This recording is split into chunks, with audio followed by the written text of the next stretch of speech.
All right, let's cut right to the chase and tackle a massive bottleneck in AI software engineering today. We're looking at exactly how coding agents process massive, constantly evolving code repositories. And if you've been following the space, you know that today's coding agents are basically forced to constantly search, navigate, and try to retain context on the fly. But they inevitably hit a wall. Why? Because they're juggling disconnected indexes, live language servers, and these highly localized prompt histories. So in this explainer, we are diving deep into the architecture of CodeNib. It's a multi-view data system built specifically to solve this exact bottleneck by decoupling the heavy lifting of view construction from the actual agent execution. The researchers call this fundamental issue the data coordination problem. Think about it. When you try to mash up materialized code facts, live semantic tools, and complex retrieval structures, you instantly create a massive data lifecycle bottleneck for the agent runtimes. The agents are essentially forced into repeated discovery loops across totally heterogeneous artifacts. We're talking text indexes, embedding stores, semantic graphs, you name it. And every single one of those has its own unique layout, its own computing cost, and its own update path. Ultimately, the model ends up wasting precious time and burning through tokens just carrying task-specific observations through its later turns. It completely lacks a unified, cost-visible way to actually reuse repository-derived state. Now, as you can see, CodeNib positions itself entirely differently against existing paradigms. Let's break this down. Existing code stores, or data flows, they maintain materialized facts mostly for general search. Retrieval graphs, they build structures strictly scoped to specific tasks. And live tools rely on raw workspace states to give on-demand context. CodeNib takes a completely different route. It maintains reusable, heterogeneous views, lexical, dense, and structural, and maps them all explicitly using a central repository manifest. It gives you ranked retrieval, static navigation, and highly bounded context, but without collapsing all of that data into one messy, unoptimized abstraction. So how do they actually pull this off? Let's get into the multi-view system architecture and do a component-level breakdown of the CodeNib repository view compiler. Looking at the data flow architecture here, right on the left side, we have the repository view compiler. Its job is to normalize files and callables into L0, L1, and L2 source units. From there, independent view builders step in. They materialize the lexical artifacts using BN25, the dense artifacts using FICE, and the structural artifacts through semantic backends like SEIP or ClangDead. And here is the really clever part. Because these views naturally require very different physical memory layouts, they're built entirely independently. The system doesn't try to shove everything into one monolithic database engine, which means it completely preserves the native, raw performance characteristics of every single retrieval type. Now you might be wondering, how do these independent views actually talk to each other? They are unified through what's called the repository manifest. But it is absolutely vital to understand that this manifest is strictly a runtime lookup boundary. It is not some bloated container holding view payloads. It literally just records the commit, the profile configurations, the status of the artifacts, and their capabilities. And most importantly, it aligns all of the outputs, whether you're doing a dense vector search or traversing a complex structural graph, right back to repository relative source ranges. That guarantees that no matter which index you query, the output maps perfectly back to the exact code boundaries. Moving on to our next major hurdle, incremental view maintenance. Let's walk through this step-by-step process of Git and LSP-assisted graph repair alongside content-addressed vector reuse. CodeNib updates its affected state using highly specialized maintainers. Whenever a commit actually changes the source code, the very first thing the system does is calculate the Git diff. Then, for the structural views, it triggers an LSP-assisted graph repair, essentially rewiring the edges and updating the nodes, but strictly only where the source actually changed. For the dense views, it leans on content-addressed vector reuse. It identifies the exact L0 or L2 chunks that were altered, deletes the old vectors, re-embeds the new ones, and surgically patches the fastAce index. Finally, it aligns all these freshly updated states back via those repository relative addresses we talked about. It is absolute surgical precision, instead of forcing a massive brute force rebuild every time a developer hits save.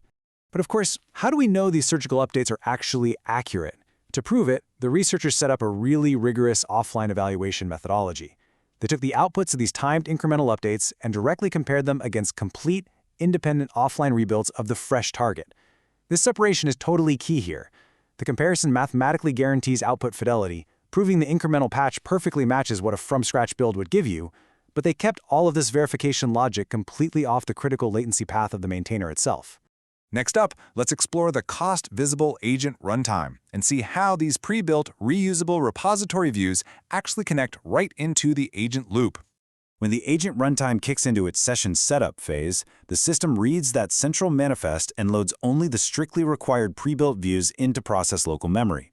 It definitely does not sit there building views on the fly, and it doesn't arbitrarily dump chunks of code into the prompt history during initialization either. The agent gets equipped with a specific session tool set, exposing static or live symbol providers through one totally unified location interface. Because of this, the compute cost of query planning, retrieval, and runtime view loading stays explicitly visible. This ensures your agent doesn't silently burn through thousands of tokens on redundant code discoveries. When you evaluate the context delivery policies, the efficiency gains become incredibly clear. The researchers rigorously tested 3 distinct policies for the agent's history. First, your standard grep/read baseline. Second, an eager policy that automatically preloads top-ranked blocks. And third, an eager plus compact policy. Under this compact policy, CodeNib actually rewrites the agent's history once and only once, right after the first successful read operation. It aggressively trims down the initial assistant message to strictly bound the agent's context.